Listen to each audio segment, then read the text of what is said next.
Hola a todos, soy Artur de Archivo Arcano y hoy os enseñamos a jugar a Cthulhu Dark Providence, un juego de 1 a 5 jugadores en el que sí, lo tiene todo, con roles ocultos, mercado, localizaciones, combates.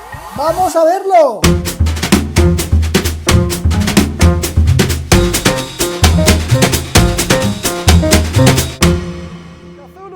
Dark Providence es un juego competitivo en el que de 1 a 5 jugadores asumiréis papeles secretos de investigadores, sectarios o disidentes de dos bandos en la pugna por controlar el destino de un país al borde de la ruina.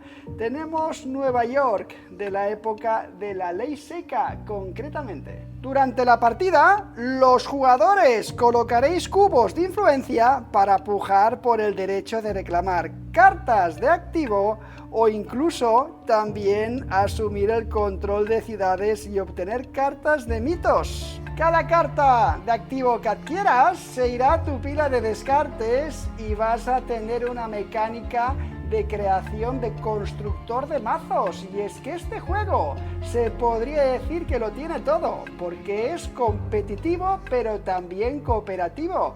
Tiene deck building, tiene mercado, tiene combates, batallas, tiene prácticamente un poquito de todo. Y también tiene un poco, aparte de ser Ameritrash, de Eurogame, porque aquí va de ganar puntos de victoria. Pero cuidado, aunque tengas más puntos de victoria que otros, puede que pierdas igualmente la partida. Vamos a verlo. Componentes del juego y preparación de la partida. 5 tableros de jugador con 5 colores distintos. Escoge un color y colócalo en tu zona de juego. Yo me voy a quedar con el rojo. 6 soportes de cada color combinados por estas dos piezas.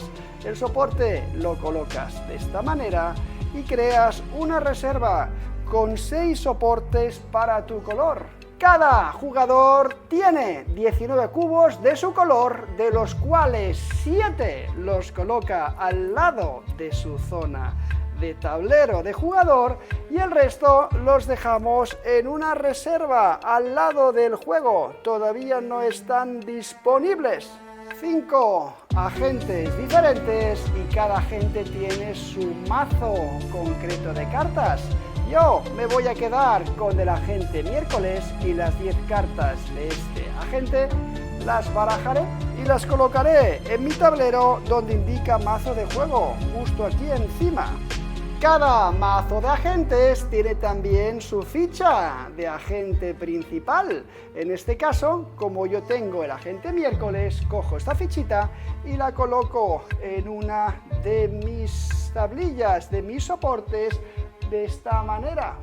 Un espacio para las cartas de ciudad que corresponden cada una a los nombres del tablero, excepto una, Riley, que esta no pertenece a un tablero visible, pero que también se coloca en el mazo de las cartas de ciudad y se deja boca arriba porque le irás a buscar, no hay nada random.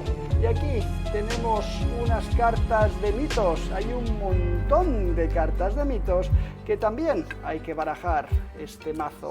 Y según el número de jugadores revelamos cartas. Aquí estamos simulando una partida a 3 jugadores, por lo que vamos a levantar 3 cartas de mitos. Cartas de activo principal.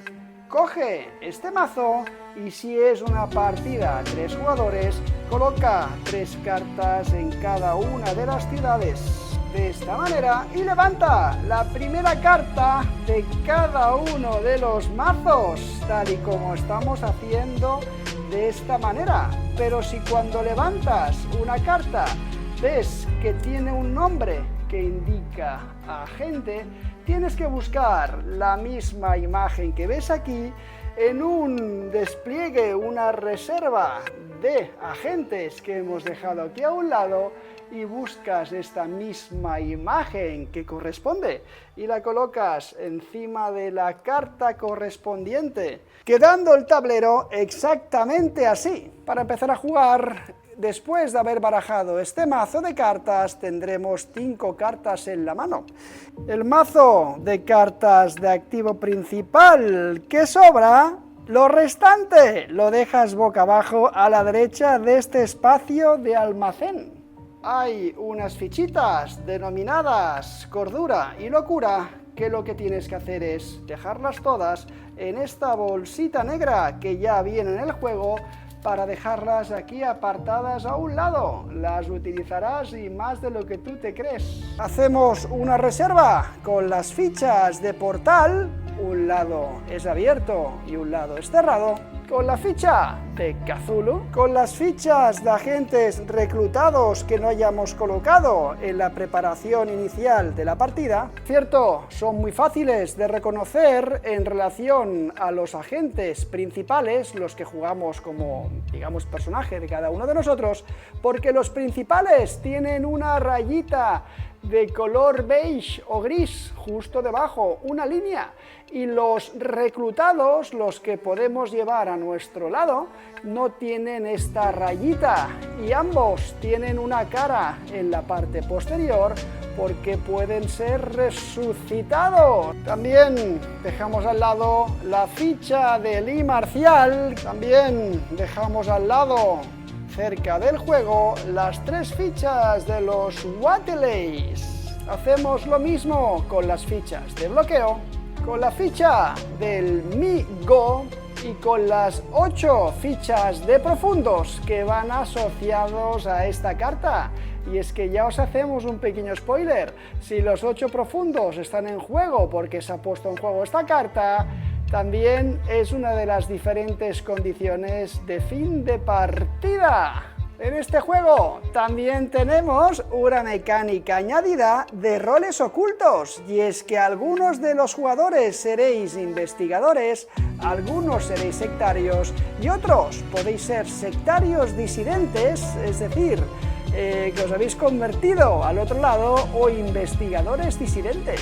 Y para jugar y para poder escoger cada uno de los roles, según el número de jugadores, se hace una colocación de cartas en un mazo boca abajo.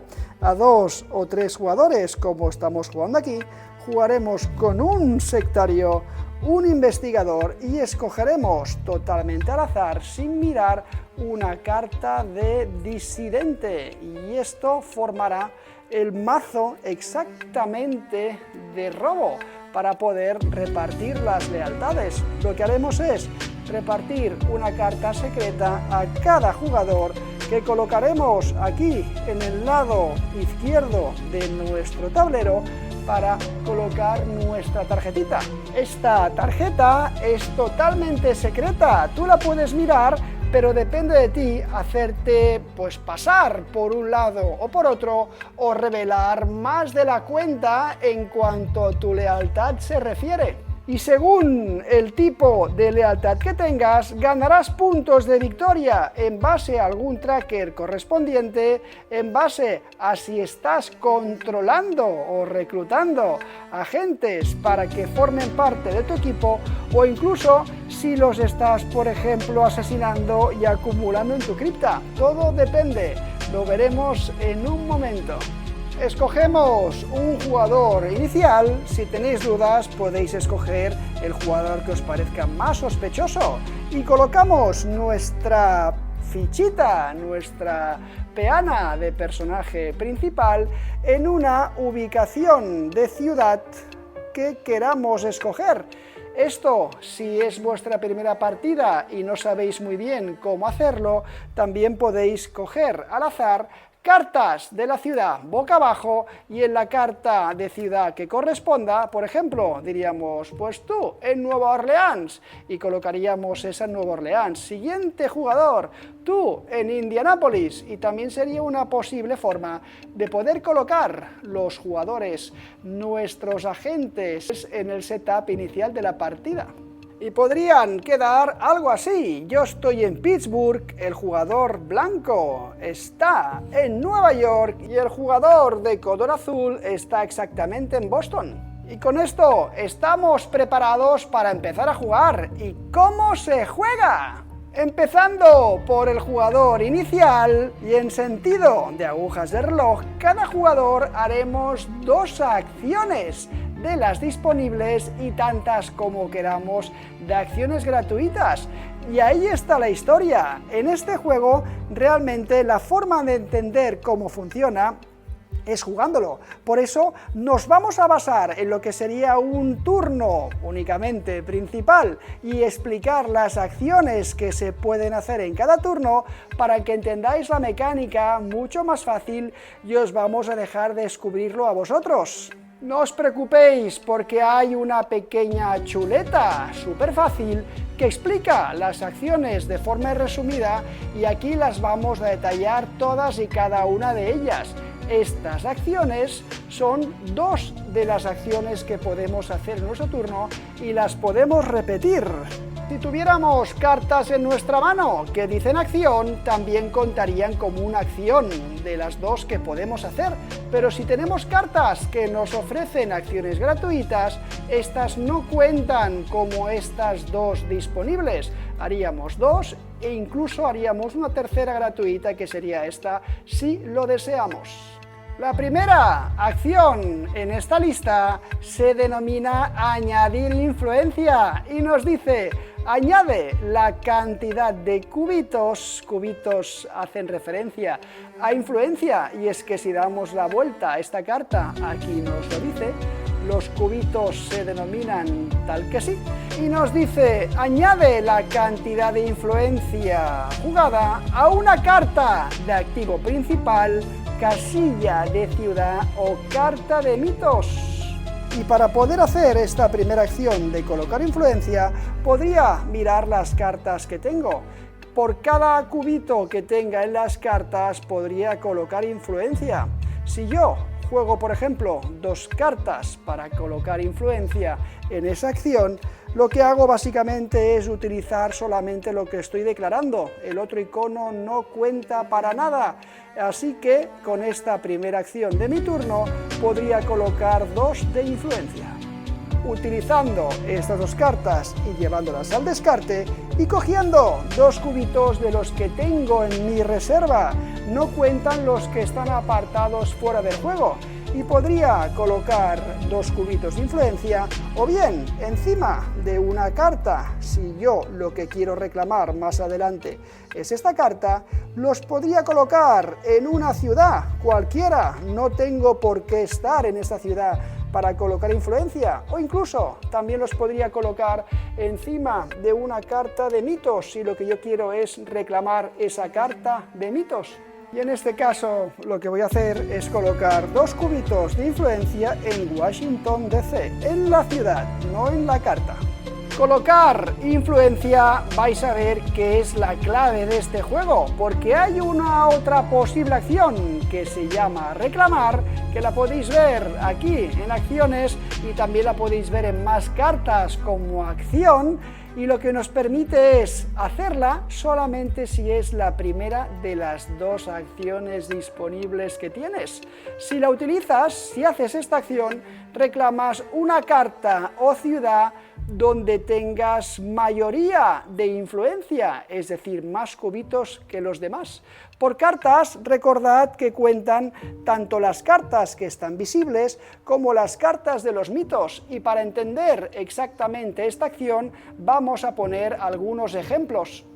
Lo más importante que tenéis que recordar es que para poder reclamar no es necesario que tu personaje esté en la ubicación, no es necesario. Yo, por ejemplo, si utilizara como una primera acción la acción de reclamar y tengo cubitos en Washington y lo que voy a hacer es reclamar esta ciudad, básicamente me fijo en diferentes cosas. En la ciudad lo que me da son diferentes informaciones. Si mi acción es la de reclamar, lo que haré es cogeré mis cubitos porque la estoy reclamando y los llevaré al limbo. Se van, quedan provisionalmente fuera de juego. Colocaré una fichita de estas de control encima de la ciudad para decir que la estoy controlando y estos puntos de victoria que pone aquí los sumaré en mi marcador 1, 2, 3, 4 y 5, el tracker de puntuación de puntos de victoria. Esta cartita de Washington DC, me está diciendo que me va a dar estos iconos ahora mismo cuando la consiga. Y lo que hay que hacer es buscar concretamente la carta, y una vez que la tienes localizada, el mazo de ciudad lo dejas en su sitio y esta carta te la vas a llevar a tu descarte. Te está dando un pequeño resumen de exactamente los iconos que vas a conseguir en la carta. 2 marcadores de manipular el ritual hacia arriba y además un cubito de influencia, exactamente lo que tienes en la carta. Es una pequeña leyenda para que no tengas que buscar cada vez y mirar lo que te dan. Y esta carta se iría automáticamente a mi descarte y ya la estoy controlando. Hemos dicho que para poder controlar esta ciudad hay que tener mayoría. Vamos a hacer un paso hacia atrás y suponer que todavía no la he reclamado. Si aquí, por ejemplo, otro jugador tuviera 2 cubitos y estuviéramos empatados, no la podría reclamar porque no tengo mayoría. Ahora bien, si tengo, por ejemplo, este personaje que yo controlo, que además es mi agente principal, este personaje me está sumando +1 a esta influencia que yo puedo ganar aquí.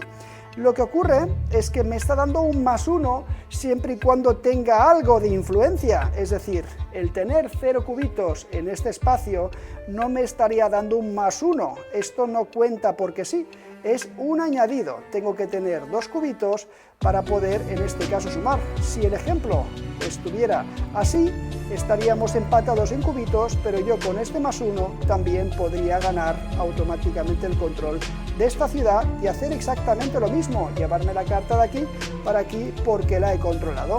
Si hay más cubitos en disputa, los que yo me he disputado, pues sí, se irían al limbo, como hemos hecho aquí, y los cubitos de los otros jugadores que están aquí se devolverían a sus respectivos dueños. No se van al limbo porque no se han gastado para reclamar la ciudad, sino que se devuelven. Vamos a imaginar que el juego va avanzando y trabajamos la misma acción de reclamar una ciudad. Esta ciudad no es para siempre. ¿Por qué? Porque si otro jugador tuviera, por ejemplo, influencia en esta ciudad también, incluso teniendo solamente uno, pongamos el ejemplo de que ha puesto un único cubito aquí, controlando esta ciudad, y hace su primera acción de reclamar, y la reclama, hablamos de la ciudad, automáticamente lo que hace es quitar mi ficha de control y colocará la suya. Y al colocar la suya, aquí pasa algo muy interesante, y es que yo pierdo estos 5 puntos y este jugador gana estos 5 puntos. Como no hay control, esto es un suma y resta, va a ir modificando muy a menudo este tracker de puntuación de victoria gracias al control de las ciudades. Por supuesto, si me roba la ciudad, yo lo que hago es le doy mi carta. Si la carta está en mi descarte o en mi mazo de robo, no pasa nada, pero si yo la tuviera en aquel momento en la mano, de las 5 cartas que tengo y pierdo una, robaría otra para reponer mi mano. Esto es así. Y por supuesto, el cubito que ha utilizado se lo llevaría al limbo. Vamos a ver el siguiente ejemplo de reclamar, y es que en vez de reclamar una ciudad, lo queremos reclamar una carta. Pues exactamente haríamos lo mismo. Veremos 2 ejemplos concretamente. Si este jugador tuviera aquí la mayoría porque tiene un cubito, sabemos que no tiene por qué estar aquí en esta zona para reclamar. Esto no es necesario, pues no hay nadie más. Si yo tuviera otro cubito aquí, estaría empatado. Si yo estuviera con más, estaría con la mayoría, él tampoco podría reclamar, pero pongamos el ejemplo de que en efecto es el único que tiene cubitos y puede reclamar porque recordad, es su primera acción de su turno. Lo que haría es, cogería este cubito, lo llevaría al limbo y cogería esta carta y se la llevaría a su descarte. La ganaría para poder construir un mejor mazo de juego y tendría iconos adicionales que poder jugar. Cuidado, porque estas cartas, y algunas de ellas sí tienen este iconito de aquí, en el momento de reclamar esta carta, tendrá que hacer una prueba concretamente de cordura. ¿Y cómo funciona esto? Pues básicamente el jugador gana esta carta y tiene que coger la bolsita del caos y sacar una ficha. Si saca una ficha de cordura, la acumula en su tablero personal. Hay una zona concreta para ello. No la he ganado yo, pero la coloco aquí para que veáis dónde se coloca. Lo mismo pasaría con las fichas. Este color te hacen conservar algo de cordura. No tiene ningún efecto especial. También las acumulas aquí. Y es que cuando un jugador tiene 3 fichas de color verde, es decir, tiene 3 fichas de locura, este jugador cae en la locura y tiene que revelar su carta de lealtad. Si es un investigador o un disidente, se acaba la partida automáticamente. Si es un sectario, seguirá jugando, pero con su lealtad descubierta. Y esta prueba, recordad, se hace al reclamar concretamente cualquier carta, sea una carta de activo principal o sea una carta de mitos. Este iconito de aquí nos lo recuerda. Al reclamar la carta que tenemos en la parte superior, por supuesto mostramos la siguiente. Si hubiera un agente, tenemos que, recordad, buscar la ficha correspondiente y colocarla encima. Vamos a ver otro ejemplo. Es mi turno y mi primera acción, volvemos a simular que es la primera, es la acción de reclamar. Y voy a reclamar un agente principal. Si tengo la mayoría, puedo reclamar esta carta de agente. Y para hacer esto, llevaré mis cubitos al limbo y esta fichita de aquí la colocaré en una peana de mi color y lo dejaré en la ciudad donde la acabo de reclamar. Esta carta de aquí se irá a mi descarte. Si tuviera un iconito de prueba de cordura, tendría que hacerlo, pero es que no tiene nada. Así que me va a dar acciones de asesinar y acciones de cerrar portales.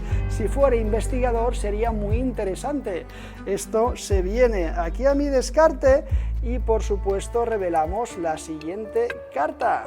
Aprovecho para comentaros un detalle. Si esta fuera la última carta y no hubiera nada más, tendremos que hacer un efecto que indique en la ciudad. Aquí subiría 2 el marcador de sectarios, tal y como veis, y dice, añade una carta de mitos a la fila de mitos. Tendríamos que sacar una carta nueva y ponerla en juego. Solamente pasa cuando nos quedamos con esto vacío, porque las cartas de la ciudad no se reponen. Y vamos a ver el último ejemplo de reclamar, y concretamente voy a reclamar una carta de mitos. Una vez más, supongamos que es la primera acción de mi turno. Como es la primera acción y tengo mayoría en esa carta, pues podría jugar mis cubitos llevándolos al limbo y conseguir esta carta. Me dará una acción de reclamar, una acción constante y, ojo, también el padre Dagon también me va a dar una resolución de fin de partida, una cosita adicional que habrá que leer. Me da más cosas, me dará un punto de victoria, concretamente si soy un sectario, y además también me va a dar aquí un efecto de prueba de cordura.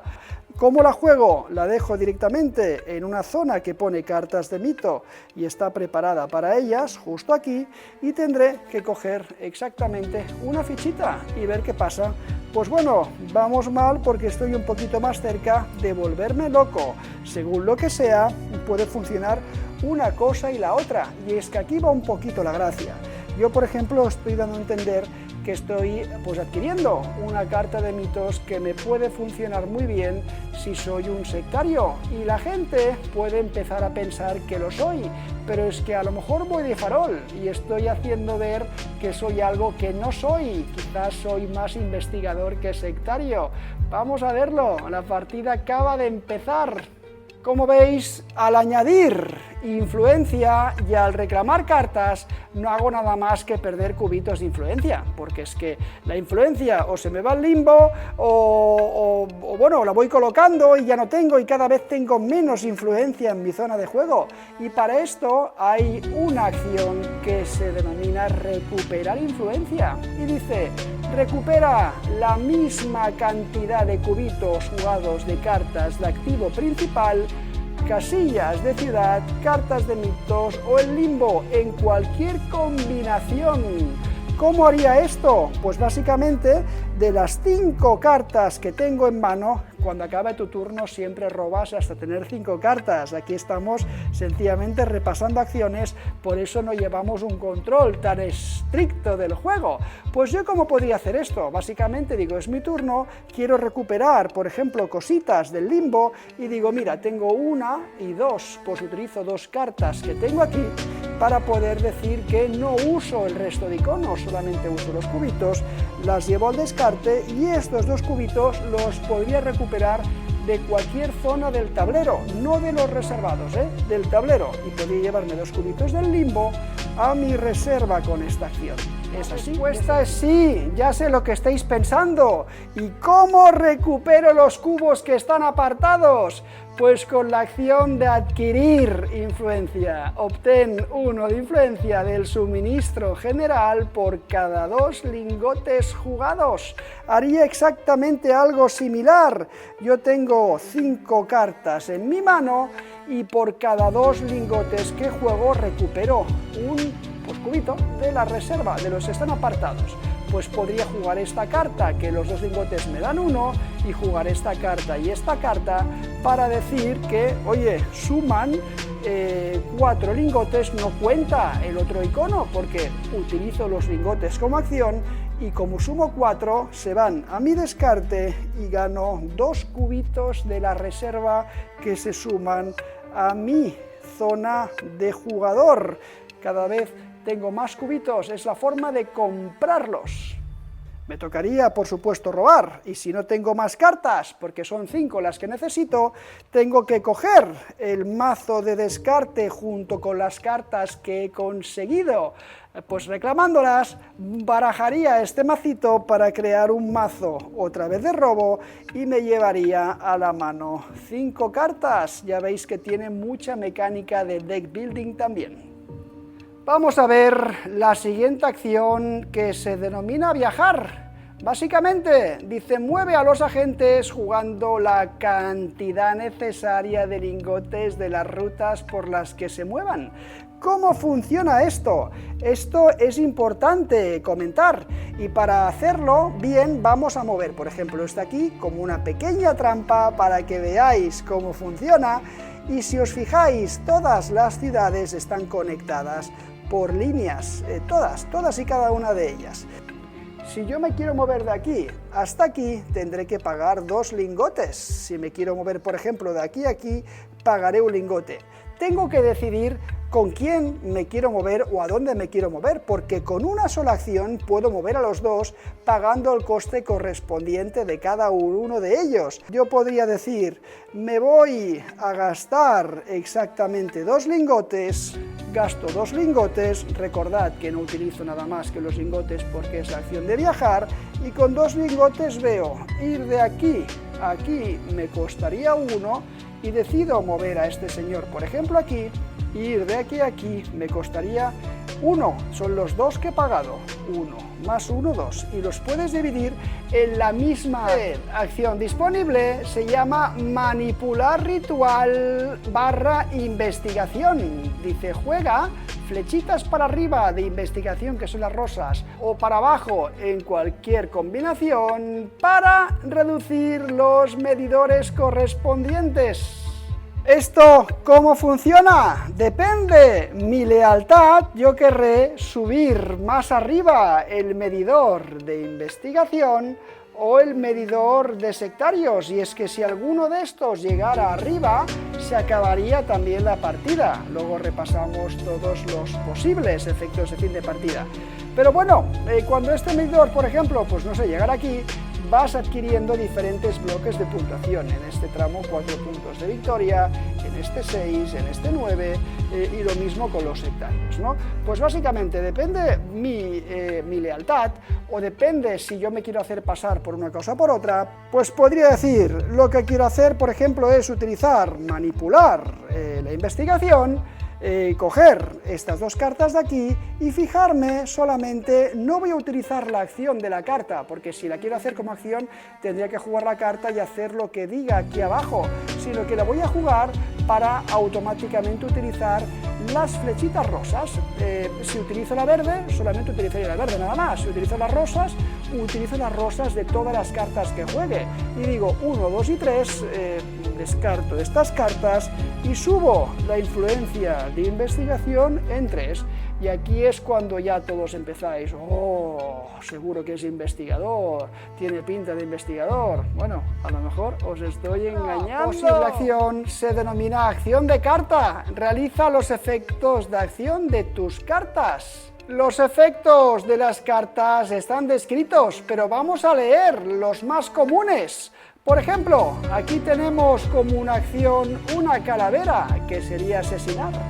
Otra acción de aquí sería, por ejemplo, cerrar un portal. Algunas otras cartas nos pueden permitir como acción abrir un portal, depende.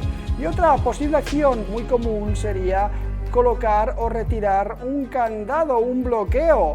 Hay muchas más cosas que podemos ver en las acciones, pero ya te las pueden marcar realmente las cartas como tal. Tienes que básicamente leer los textos y seguir las indicaciones. Pero vamos a ver estas que son de las más comunes que nos podemos encontrar. Es mi turno y decido utilizar una carta concretamente para asesinar. Vamos a ver cómo funciona esto y hablamos de las diferencias. Primero vamos a hablar de cómo asesinaríamos a agentes que se hayan reclutado por otros jugadores. Para ello vamos a suponer que el jugador azul tiene pues este personaje, este agente reclutado. Yo como personaje rojo voy por ejemplo con mi agente principal, ¿por qué no? Voy con él y decido decir que lo quiero pues asesinar. Para ello juego una carta que tiene el icono de calavera como acción y digo asesino. Esta carta, aunque tenga aquí unos puñitos, no cuentan. Esta carta me sirve para hacer la acción y la descarto. Esta se va del juego. A partir de aquí tengo que observar exactamente lo siguiente. Tienes que mirar cuál es el valor de influencia que tiene esta ciudad, porque este valor de influencia no sirve solamente para poder controlarla, también sirve para poder asesinar. Tienes que sumar en los iconos de puño, como este azul que tenemos aquí, un total de 3 para poder asesinar a otra persona que tengas aquí. Esto lo podrías hacer si tuvieras más aliados, podría ser un ejemplo de cómo poder sumar más, o también podrías hacerlo de la siguiente manera, es decir, yo ya tengo un puño porque este me da un 1, necesito 3 para asesinar a esta persona y automáticamente tendría que sumarlos de las cartas que tengo en la mano. Veo que aquí tengo 2 cartas con 2 puños, pues diría, oye, voy con ellas, un puño que tengo aquí, 2 y 3, ya me dan el 3 que necesito para la influencia. Si jugaras puños de más, aquí no hay cambio, se pierden, y automáticamente lo asesinaría. Al asesinarlo, este señor lo pondría en mi cripta. Si os fijáis, hay un espacio aquí. Esta peana la devolveré al jugador y le pediré al jugador que controlaba a esta persona que la carta que tenía de este personaje la aniquile, la deje fuera del juego, porque este ya está muerto. Esto podría interesarme hacerlo si soy un sectario, porque los sectarios ganan un punto de victoria al finalizar la partida por cada personaje asesinado que haya en su cripta. Pero por lo que parece soy investigador, ¿no? Porque estoy subiendo este tracker. Quizás estoy jugando al despiste. Ahora bien, si lo que yo quiero hacer con la misma acción hubiera sido eliminar a un personaje principal de otra persona, también tendría que hacer exactamente lo mismo, pero un personaje principal no puede ser eliminado si su propietario, en este caso es el blanco, blanco-negro, no sé exactamente cómo llamarlo porque el cubito parece más negro que blanco, tiene que tener al que quieres asesinar 5 puntos de victoria o más, es decir, tiene que haber pasado esta línea azul, a partir de aquí ya es asesinable. Si lo que asesinas es un personaje principal, este personaje que ha muerto tiene que dar la vuelta a su carta de lealtad. Si fuera un sectario, el juego continúa, es como que ya están muertos. Pero si fuera un investigador o un disidente, la partida acabaría inmediata. Otra de las acciones de cartas importantes, que son las de abrir o cerrar portales. Por ejemplo, yo tengo esta carta en mi mano y decido utilizarla en vez de para asesinar, para, en este caso, cerrar un portal. Podría ser muy interesante si soy investigador, porque puntuaré los portales que tenga cerrados. Si soy un sectario, puntuaré los portales que tengo abiertos. Así que utilizo esta carta para decir que voy a cerrar un portal y la descarto en mi zona de cartas de descartes. Para cerrar un portal tienes que tener al menos un agente en la ubicación donde quieres cerrar el portal. Aquí, por ejemplo, tengo a mi agente principal, podría ser un buen ejemplo. Y debes contribuir de la misma forma que un asesinato, con una fuerza igual o superior al del control de la ciudad para poder cerrar el portal y colocar tu ficha encima. Así que contribuyo con 1 de fuerza para cerrar ese portal con mi agente y el resto de fuerza que me falta podría venir de otros agentes que estuvieran con mi peana, con mi color, ayudándome, o pueden venir de cartas. Así que, por ejemplo, voy a jugar esta carta que tiene 2 de fuerza, así que 2 de fuerza más 1 ya son 3, y con estos 3 ya puedo exactamente colocar el portal por este lado, no por este, porque por este lo estaría abriendo, así cerrado, y diría que pongo esta ficha aquí para indicar que este portal lo he cerrado yo.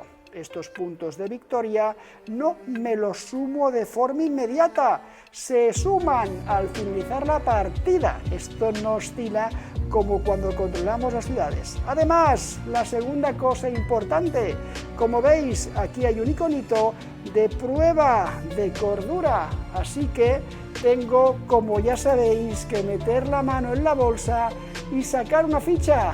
¡Wow! Ya tengo 2 de las 3 que pueden hacerme caer en la locura y obligarme a levantar mi carta. Recordad, si yo tengo 3 fichas y levanto mi carta y soy un investigador o un disidente, se acaba la partida inmediatamente y pasaríamos a la fase de puntuación. Si fuera un sectario, el juego continuaría con la cara levantada. Otra posible acción de carta muy común sería esta exactamente de aquí, que es la de colocar o quitar un bloqueo. Es muy sencilla, juegas la carta en tu descarte, coges una ficha de bloqueo para colocarla en una carta de agente, de activo principal, una ciudad o una carta de mitos, donde quieras. Básicamente donde la coloques no se puede reclamar. Aunque esto fuera el caso de yo tener, por ejemplo, 4 cubos de influencia de mi color y otro jugador 1, yo si quiero hacer la acción de reclamar no la voy a poder hacer. Tengo que quitar esta acción de bloqueo, sacar esta fichita y después al principio de mi turno, porque recordad que reclamar solamente se puede hacer si es tu primera acción, reclamar. Posible acción principal sería descartar cartas, básicamente descartar cualquier número de cartas de activo de tu mano. Como ya sabes, al final del turno robarás hasta tener 5 cartas. Posible acción se denomina revelar la lealtad.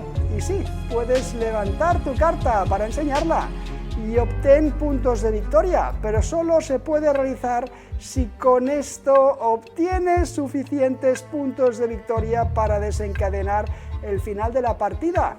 En otras palabras, si cuando levantas tu carta te has asegurado que entre puntos de victoria de portales y lo que ya tengas ahí y otras cartas o otras fichas, por ejemplo, que te estén dando también puntos de victoria como estos que son genéricos o estos que son para solamente investigadores, si con esto llegas a lo requerido, que son 22 puntos, puedes hacer esta acción.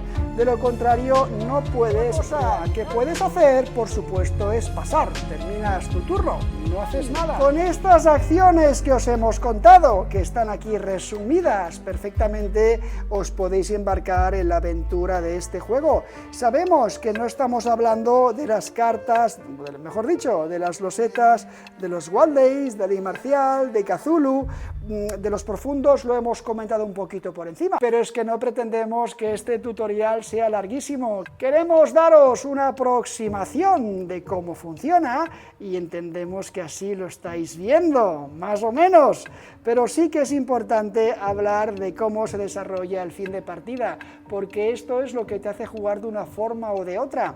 Ya sabemos que una de las condiciones de fin de partida es llegar, según el número de jugadores, a estos marcadores, a 5 jugadores 22 puntos, a 4 26, a 3 30, pero vamos a hablar de las otras posibilidades como resumen para desencadenar el fin de la partida. La primera ya la conocéis. La posibilidad es cuando un jugador obtiene 3 fichas de cordura. Si obtienes 3 fichas de cordura, porque recordad, han salido de la bolsa y ya tienes 3, hay que dar la vuelta a tu tarjeta de lealtad. Repasamos de nuevo lo que ocurre. Si eres un sectario, el juego continúa. Si eres un investigador o un disidente, el juego finaliza y pasamos a la fase de puntuación. También el juego puede acabar si un agente principal de tu personaje principal es asesinado. Si esto pasa, hay que levantar la tarjeta de lealtad. Si es un sectario, de nuevo, no pasa nada, el juego continúa, pero si es un investigador o un disidente, el juego finaliza y pasamos a la fase de puntuación. Como os hemos avanzado así en plan rápido, el juego también finaliza si cualquier marcador, tanto este como este, llegase al final, exactamente arriba del todo de estos marcadores. El juego también finalizaría y pasaríamos a la fase de puntuación. Y el juego también finaliza si se ha puesto en juego la carta profundos y los 8 profundos están en juego. Por cierto, poner los profundos en juego es colocarlos encima de la peana de un jugador, del color del que lo está jugando. Y sí, estos profundos también contribuyen en uno, tanto a la influencia como a la fuerza, son personajes. A partir de aquí, después de resolver el fin de partida, en cualquiera de esos casos que hemos comentado, tendríamos que resolver la puntuación, el cálculo de los puntos de victoria. Y esto lo hacemos antes de dar la vuelta a las tarjetas de lealtad que no estén reveladas.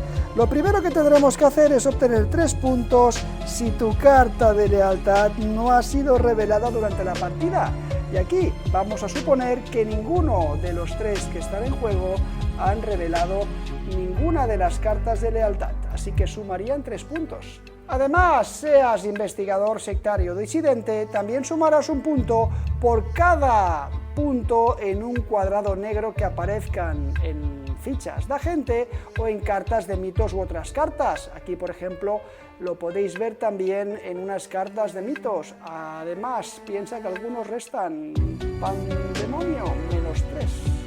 Y cada jugador también comprueba si hay algún efecto de fin de partida. Después de esto, ya viene la fase de revelar lealtades. ¿Qué creéis que era yo? Pues mirad, era exactamente un investigador. Aquí tengo otro jugador, el azul, que es otro investigador, así que lo vamos a colocar aquí al lado para que lo podáis ver, así un poquito más fácil. Y el negro es un sectario, lo dejamos aquí colocado, y supongamos que la fase de puntuación ha quedado así. El azul tiene 25, yo tengo 8, y el negro tiene 16, que era el sectario. Ahora, cada investigador tendrá que sumar los puntos de victoria acorde a este tracker que tenemos aquí. Por ejemplo, 4 puntos para el investigador azul, que lo marcamos 1, 2, 3 y 4 puntos, y tenemos también 4 puntos para mí, 1, 2, 3 y 4, que lo marcamos de esta manera. El sectario es este, no os equivoquéis, y el investigador es este. A partir de aquí, tenemos que puntuar por cada portal que tuviéramos controlado. Yo tengo un portal de color rosa, que es el mismo tracker que investigación, y gano 6 puntos. 1, 2, 3, 4, 5 y 6, que los gano por aquí. Y ahora también tendríamos que puntuar puntos de victoria de color rosa, no son los negros, aquí se añaden, son los rosas que aparezcan en agentes o en cartas. Ahora es el turno de los sectarios. Los sectarios empiezan calculando sus puntos de victoria en base al tracker de marcador, que son 6. 1, 2, 3, 4, 5 y 6. Aquí se colocan 16 puntos. Ahora tendría que sumar también un punto por cada asesinado que tuviera la cripta. Pongamos que no ha matado a nadie. También contarían puntos de victoria de las cartas que estuvieran de color verde. Cuidado, porque aquí vemos una puntuación que es rosa, pero algunas cartas tienen puntos de color verde y son estos los que habría que sumar ahora. Y pongamos que este señor sectario controlaba 2 cartas de mitos que le dan 2 puntos de color verde, y se pone empatado conmigo. Además, este señor controla un portal cerrado de color verde y como sectario le daría 6 puntos más. 1, 2, 3, 4, 5 y 6. Si tuviera algún agente controlado en su peana que tuviera el lado resucitado, este lado de aquí, cuidado, no es este de aquí. Si está muerto, lo deja en su cripta y le dará un punto por cada asesinado, Pero si lo resucita y lo pone en juego, no le va a dar un punto en su cripta, sino que le dará un punto por controlado con esta cara de ojos rojos. Mola un montón. Y hay cartas que te permiten, por supuesto, resucitarlos. Y también ganaría 8 puntos si está en juego esta carta y están los 8 profundos en juego. No es el caso, así que no le vamos a sumar 8 puntos más. Los disidentes puntúan muy diferente. Si un jugador es un disidente, que por disidente contamos estas 2 cartitas de aquí, puntuaría menos 3 puntos si su carta ha sido revelada durante la partida. Y luego ganarán, depende, si es un investigador disidente con el triángulo rosa, ganará puntos iguales al intervalo de puntos de los investigadores. Si él fuera un sectario disidente, ganará puntos iguales al tracker de puntuación de los sectarios. Depende de lo que seas, y seas uno u otro, ganarás los puntos de victoria de los portales. No importa si son abiertos o cerrados, portales que tú controles con tus fichas de control. Y además, también ganas como disidente un punto de victoria por cada agente asesinado. Es donde nos vamos arriba, porque tú dices, oye, ya he ganado 29 puntos, el azul. Yo he pensado, 18, estoy atrás del todo, 24 el negro, pues puede pensar que no gana. Y aquí, en este juego, hay un giro muy importante, y es que ahora se determina el ganador. ¿Cómo lo hacemos? Para empezar, vamos a eliminar a todos los jugadores con la misma lealtad, que el jugador con la cantidad de puntos de victoria individuales más baja.